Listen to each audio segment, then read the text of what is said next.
Happy Sabbath! Welcome to Sabbath School.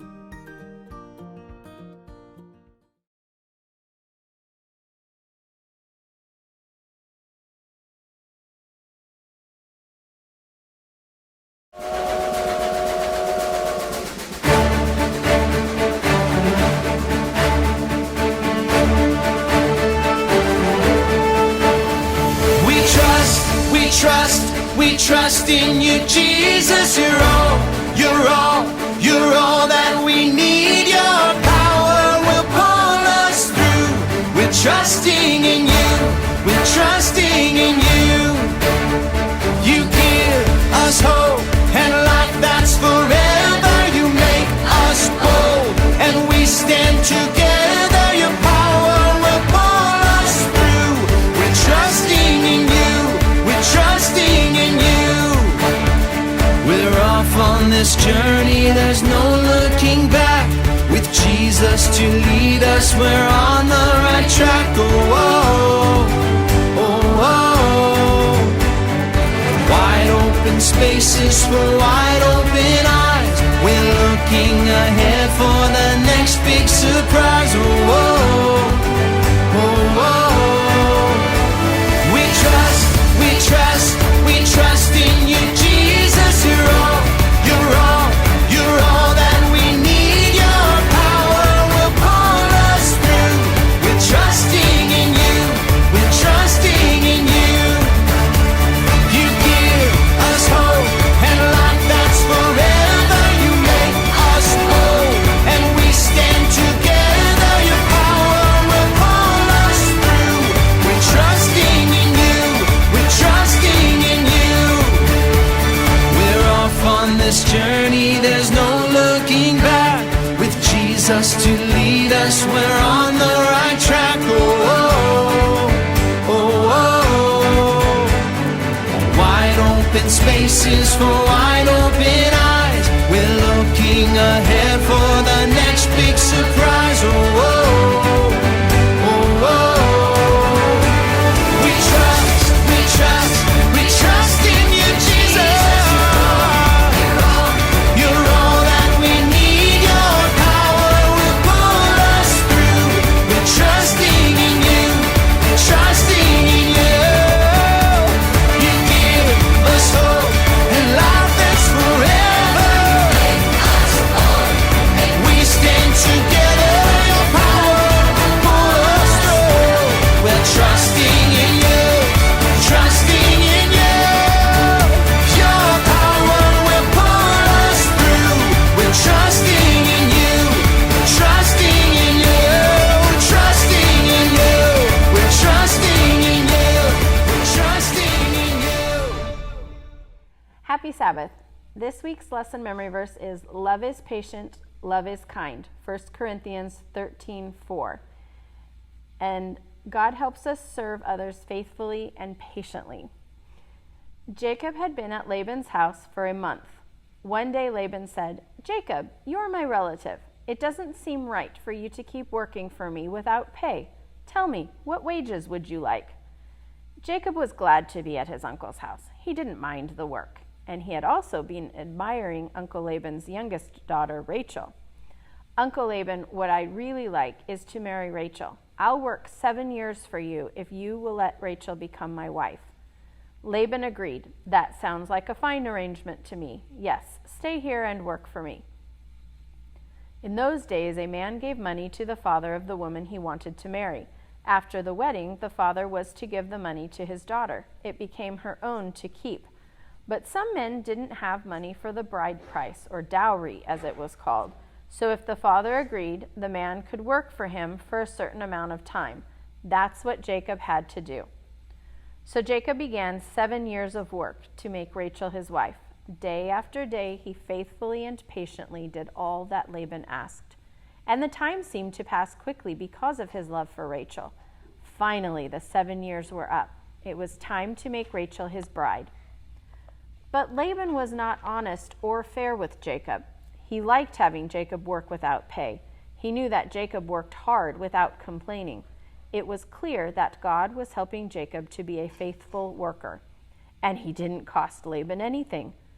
So Laban decided to do something wrong. He would trick Jacob to get more free labor from him. In those days, the bride wore a heavy veil during the wedding celebration. No one was to see her face. That night, Jacob took his veiled bride to his tent. He couldn't see that it was Leah, not Rachel. In the morning, Jacob made a terrible discovery.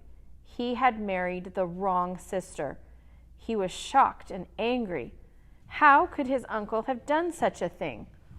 "Uncle Laban, why have you done this?" Jacob asked. "I worked hard for you so I could marry Rachel. Why did you trick me?" "It is our custom," Laban lied, "for the older sister to marry before the younger. But I'll make a bargain with you. You may also marry Rachel if you will work for me for another 7 years." In those days, in that country, many men had more than one wife. So at the end of the week of Leah's wedding celebration, Jacob and Rachel were also married. Then Jacob began to work 7 more years for Laban. Jacob worked without pay for 14 years, a long time, to marry Rachel. Patiently, he served Laban all that time. He truly believed that having Rachel for his wife was worth it, and God helped him to serve faithfully even when the work was hard. When we really love someone, we will serve faithfully and with patience too.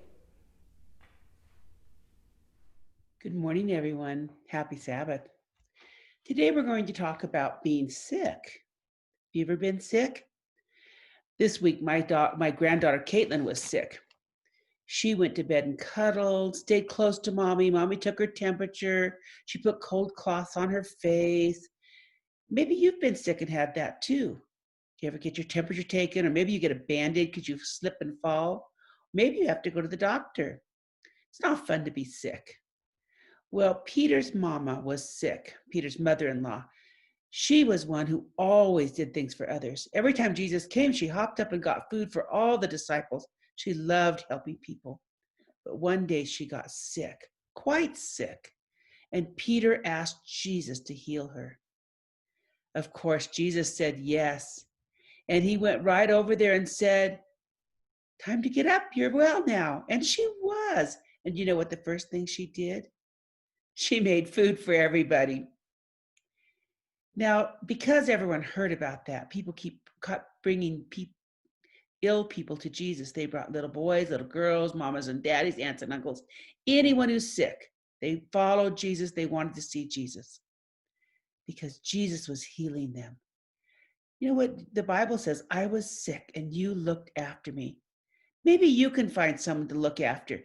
You know, maybe we can't go out right now, but there are people that aren't feeling well. There are people in our church that aren't feeling well. You could write them a card or send them a letter, or you could make a picture. You could do all kinds of things just from your home, and they would love it. This week, I would like you to write a letter, make a card, draw a picture, and send it to someone who isn't feeling well. And you can make them feel better, just like Jesus made everyone feel better. Remember our memory verse, I was sick and you looked after me. All right, bye. I'll see you next week.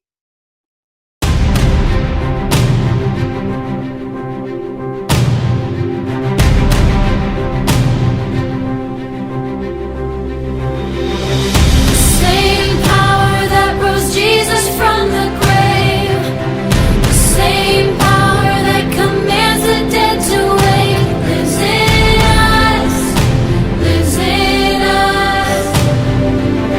The same power that moves mountains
See you all next week. Bye.